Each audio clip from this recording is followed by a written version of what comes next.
අද මම ඔයාලට කියලා දෙන්නේ මෙන්න මේ වගේ රසම රස වම්බුටු එකක් කොහොමද බැදලා උයාගන්නේ කියලා.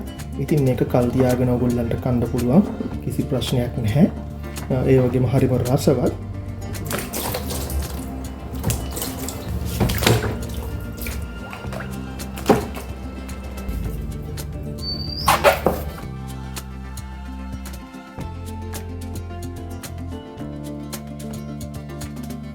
අද මම ඔයාලට කියලා දෙන්නේ බටු එකක් බැදලා උයලා කොහොමද කල් තියාගන්නේ කියලා.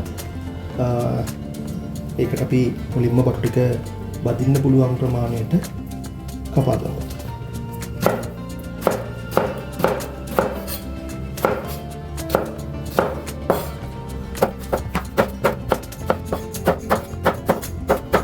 අපි කපාගත්ත වම්බුටු ටික බැදගමු.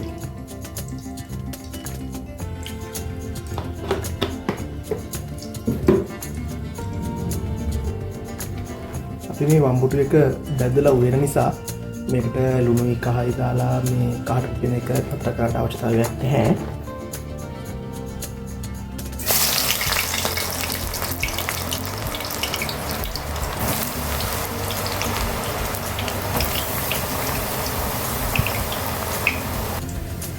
අපි වම්බුටු ටික බැදෙනකම් අපේ ලුණු ටික කපා ගමු. ලුණු ගෙඩියේ දෙකට කපලා බෑයක් අටට වගේ කපා ගත්තා නම් ඇති.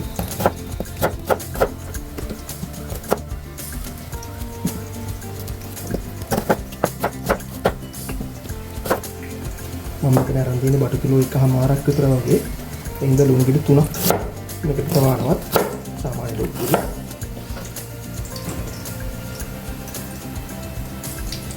ඒ වගේම අපි අම්මිරිස් ටිකේ නැටි කල්ලා ඒකත් නැතින් පලලා ගන්නවා.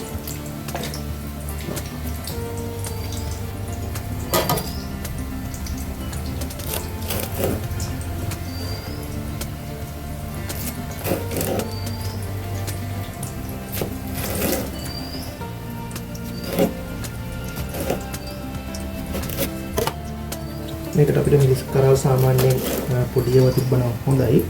මට පොඩියව හොයාගන්න බැරි වුණා. මිරිස් කරල් 8ක් 10ක් විතර වගේ ප්‍රමාණයක් ගත්තාම ඇති කිලෝ එකකට. ඒකේ තියෙන සරකන්න නැත්නම් මිරිස් දාන්න ඕනේ නැහැ. සරකනවා නම් ඔයා මිරිස් දාන්න.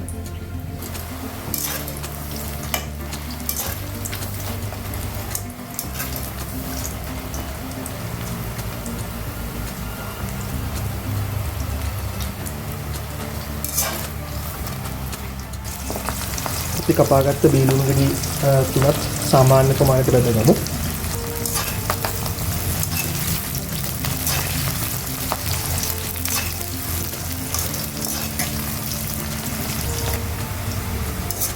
අපි කපාගත්ත ලුණු ටිකත් මෙන්න මේ ගානට වගේ බෙද ගන්න ඕනේ. සාමාන්‍යයෙන් මට ගින්දරේ විනාඩි 3ක් විතර වගේ.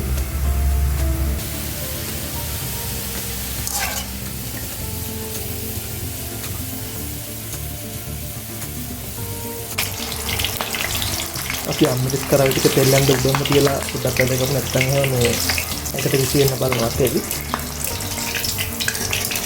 මෙන්න මේ ගානට වගේ මේකත් බෙදගත්තාම ඇති. අපි මේකට ඕනේ මිශ්‍රණය හදාගමු. මම නම් මේකට පොල් ගාලා ගත්තා. ඔයගොල්ලන්ට පොල් ගාලා ගන්න නැත්නම් මැගි වගේ දෙයක් පාවිච්චි කරන්න. සාමාන්‍යයෙන් මට ඕනේ පොල් කිරි උකු පොල් කිරි මිලිලීටර් 400ක් විතර වගේ ප්‍රමාණයක්.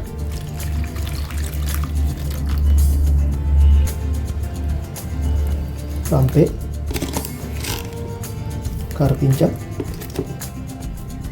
එනසල් කරාමු නැටි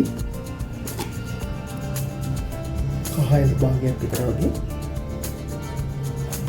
ඔයාලා කැමති නම් තුන පහ චුට්ටක් එකතු කරගන්න පුළුවන් මේක රස එන්න. ලුණු ඉතින් අවශ්‍ය ප්‍රමාණයට ඔයගොල්ලෝ රස අනුව දාගන්න ඕනි. අබ ක්‍රීම් එකෙන් පොඩ්ඩක් එකතු කරගන්න.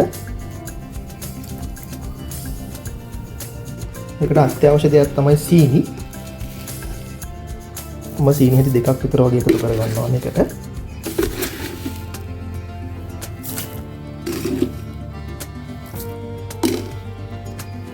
දැන් අපි මිශ්‍රණය හොඳින් කවලම් කරගමු.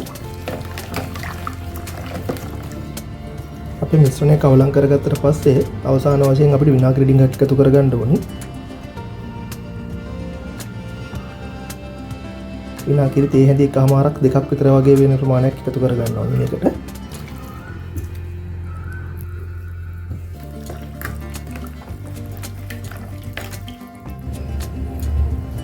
අපි මැටි භාජනයක් ලිපේ තියලා අපි හදාගත්ත මිශ්‍රණය මේකට දාගමු.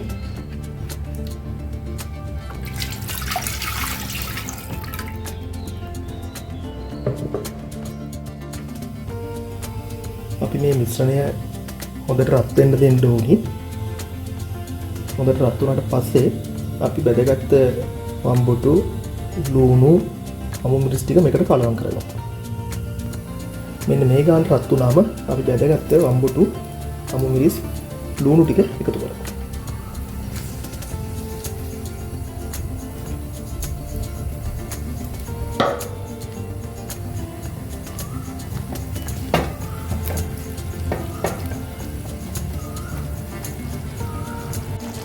අපි මේ මිශ්‍රණයට වම්බුටු ටික එකතු කරාට පස්සේ වැඩි හැන්ද දාලා කාල් ගන්න යන්න එපා.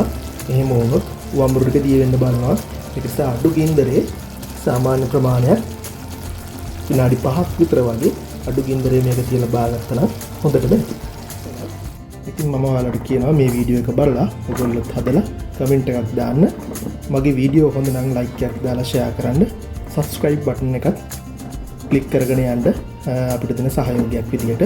ඉතින් තවත් වීඩියෝ එකකින් අපි ආයෙත් හමු වෙමු.